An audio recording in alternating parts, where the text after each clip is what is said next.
Good morning, everybody. This is the 65th segment of Think Before You Speak, the laws of Shemirat, Halashon, and clarity. Leilun Nishmat Hafetz Chaim Zechet Tzadik L'Bracha, Leilun Nishmat Luz Aliza Bat Henriette, and her children that passed with her in the fire. Ruach Hashem Tenichena B'Gan Eden. These words should also be a great zechut for all the Bnei Chabura that learn with us every morning. V'atzlacha u'benacha ad belidai.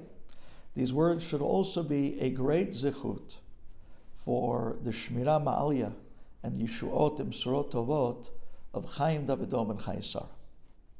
Okay, so we were speaking about the laws of Rechilut.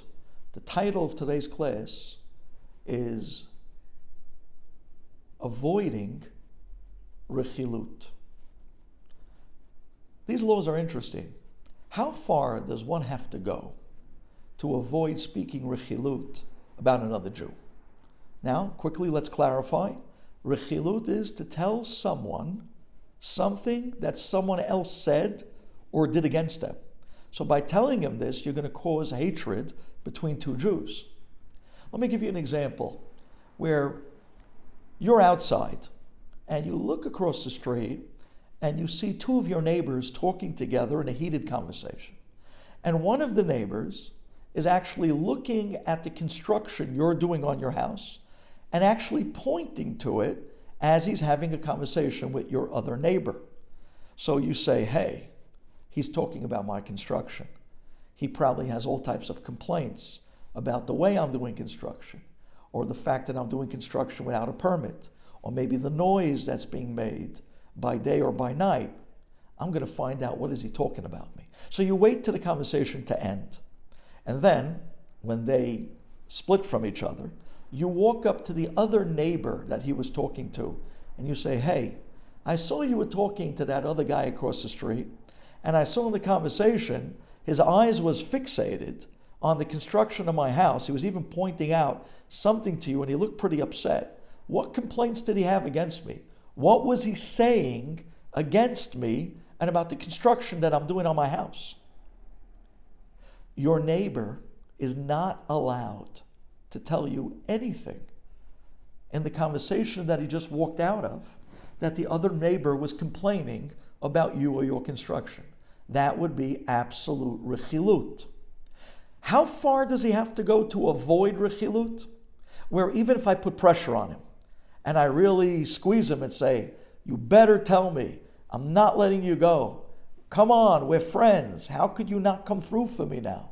I want to know what this guy has against me. I want to know what he has against my construction. Even if pressure was put on you and your back is to the wall, you cannot speak rechilut and tell the person that's asking you what the other person said about you or your construction. The halacha will even allow you to veer from the truth and even make up something falsely to promote peace between these two guys and not tell him what complaints one Jew had on the other Jew or his construction. Now, this is an amazing idea. This concept of rechilut goes so far that even if you just want to tell somebody about what someone else said about them, and you don't mention a name, but they could figure out, once you tell them the details, who it was that spoke against them in the information that you're relaying to your friend. Even though you didn't say a name, but if they can figure it out and they're going to start hating somebody else because of the information that you just said over, that's also rechilut, and it's forbidden to say, even without a name. Even hinting rechilut is asur as well. Our job is to do whatever we can to bring Jews closer, not further away.